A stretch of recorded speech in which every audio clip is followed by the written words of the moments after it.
พี่น้องมื้ออื่นน่าจะแกงน้ำใหม่นะ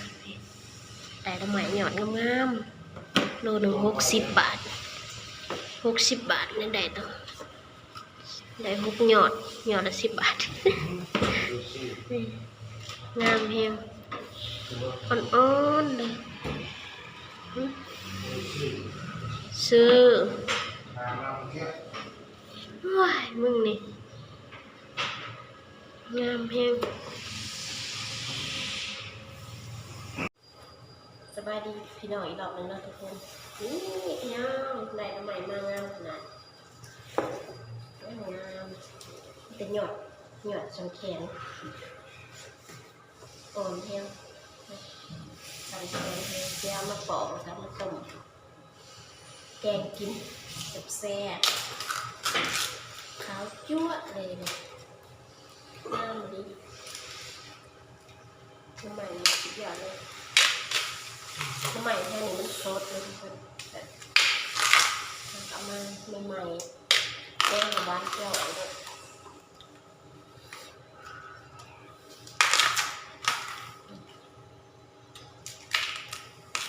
อ่อนเลย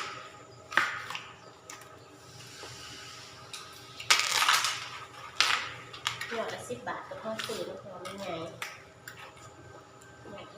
เป็นเลย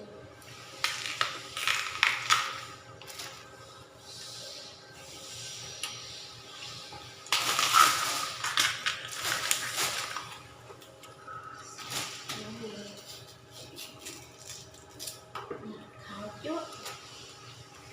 งามเลยตัดออกแล้ว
กรีบจับน้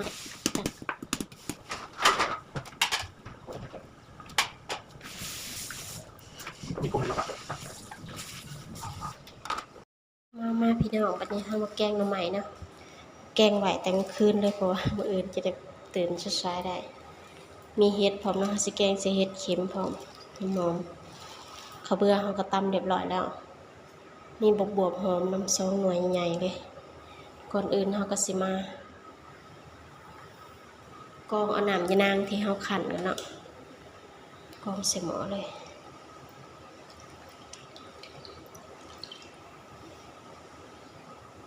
ตอนเขาใส่เครื่องปั่นเขาจะใส่อันข้าวเบื่อน้ำเนาะแต่ว่ามันปั่นบ่ได้ยะนางมันหลายก็เลยมาขั่นใหม่ข้าวเบื่อก็เลยบ่แหลกเราก็ใส่ข้าวเบื่อนี่ใส่หลายเลยเนาะข้าวเบื่อกันจากข้าวเหนียวที่เข้ามาอะไรแต่ว่ากางยะนางเขาบ่ได้เอาเนาะเก็บออกเขาเทน้ำยะนางแล้วเรียบร้อยด้วยเขาก็สิตักข้าวเบื่อที่เขาตำกับบักพริกลงมาใส่น้ำเนาะตำบักพริกแห้งมันบ่แหลกปานใดมันเป็นหยังนะเราสิคนให้มันเข้ากันก่อนแล้วค่อยไปข้างหม้อใช้ไฟเนาะ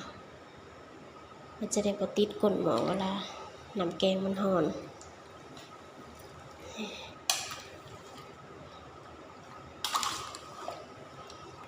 ใหม่มันนี่งามงามแฮงแบบเดี๋ยวไปข้างหม้อเนาะบัดนี้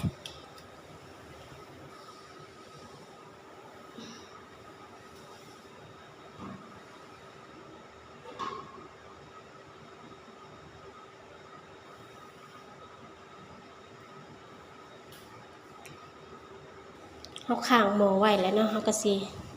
อันมาหั่นบักบวบเนาะเพื่อสิใส่แกงบักบวบในหน่วยใหญ่แต่ว่าอ่อนดีเด้บักบวบแบบงามงามเลย10 บาทหน่วยละ5 บาทเราสิใส่ทีหลังเนาะเพราะว่า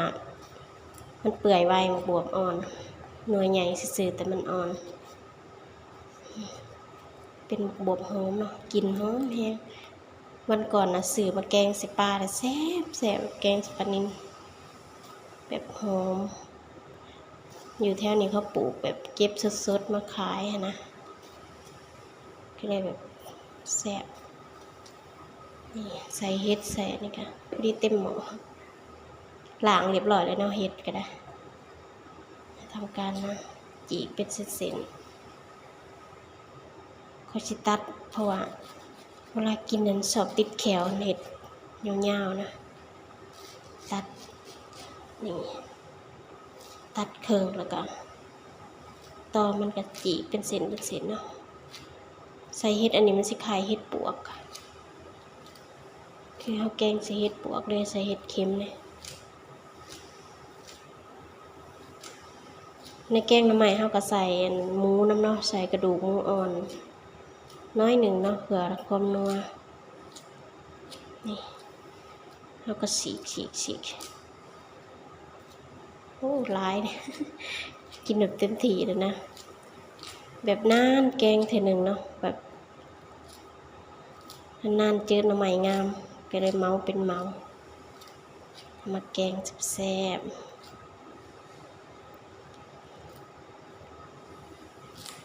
นี่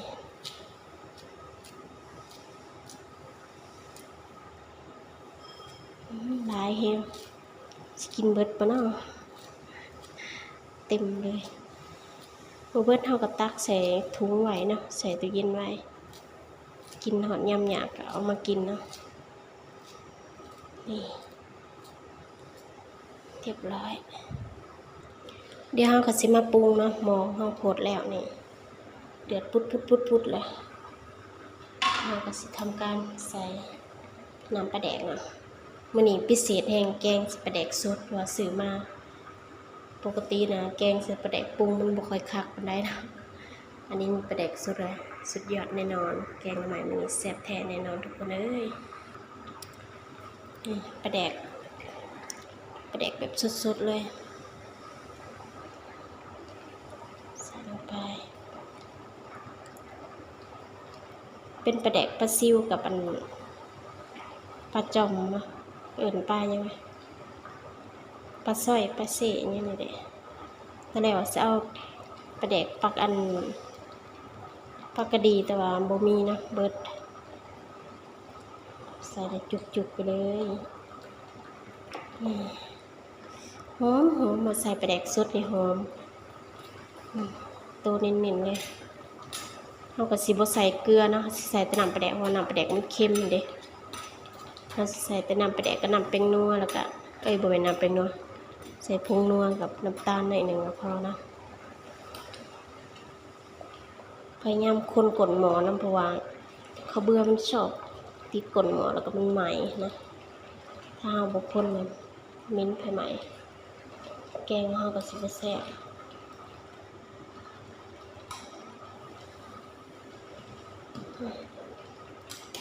ต้องพยายามคนด้วยทุกคนเด้อใช้เวลาหน่อย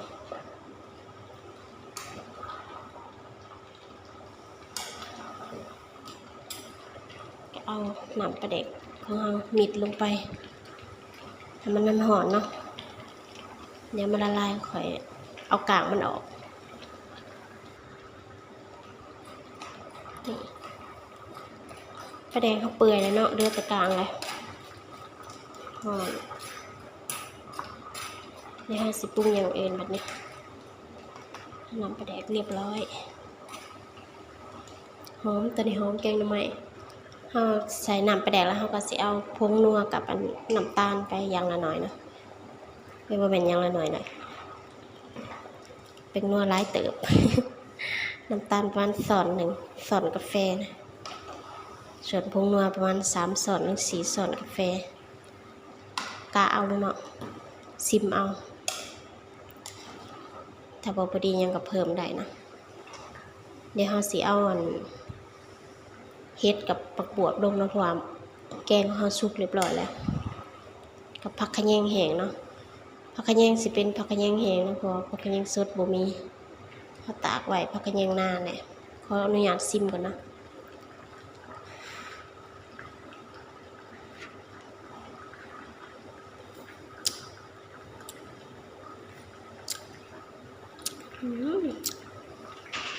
แซ่บเผ็ดกำลังดีนี่เอาผักกระแยงลงไปนะเป็นผักกระแยงแห้งแล้วก็เฮ็ดแล้วก็บักบวบลงไปเลย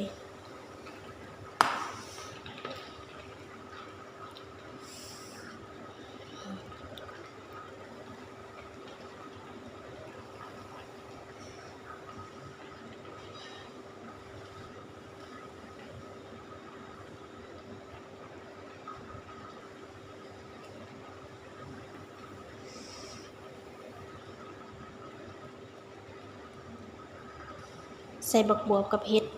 ลงไปแล้วเราก็คนอย่ามันเข้ากันนะตัวนี้หล่นหม้อ เดี๋ยวเฮ็ดกับบักบวบหยุบลงกับพอดีแล้วเนาะหอมตัวนี้หอมแฮมแกงใหม่ของเราหอมขนาด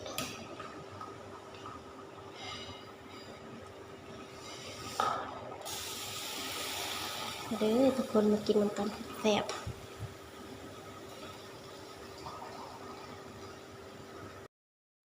แทนแกงหน่อไม้เฮาสุกเรียบร้อยเนาะทุกคนมาเด้อกินข้าวน้ำกันแซ่บหอมตัวนี้หอมแกงหน่อไม้แห้งกินหอมแบบเตดังขนาดปิดแก๊สกันนะตอนนี้มันสุกแล้วแกงหน่อไม้ของเฮาสุกที่เรียบร้อยแล้วเด้อใส่กระติบเขาถือถ้วยมาตักกระโลดแซ่บเต็มหม้อใหญ่เลยกินหมดมื้อ10 คนกับบ่เบิดดอกกินหอมแฮงหอมเป็นตาแซ่บ